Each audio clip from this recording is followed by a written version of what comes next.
এই মাত্র হচ্ছে জাস্ট নাও, আমি এই আপনাদের বাসায় এই মাত্র এসেছি। মহল হচ্ছে প্যালেস, মহল হচ্ছে প্যালেস। আমি অনেক বড় লোক, আমার একটা মহল আছে। আচ্ছা, পার্থক্য হচ্ছে ডিফারেন্স, পার্থক্য কি বলে, স্মার্টফোনের সাথে নর্মাল ফোনের অনেক পার্থক্য আছে।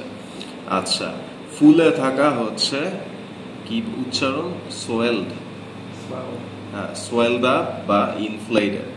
হ্যাঁ, আমার আমার চুল আজকে অনেক ফুলে আছে, বড় বড় চুল। স্পর্শ করা হচ্ছে টু টাচ, কি বলে, হ্যাঁ হ্যাঁ, ঈশ্বরের আত্মা আমাকে স্পর্শ করেছে। আচ্ছা, অনেকদিন বাদে দেখলাম, I have been seen you many days later.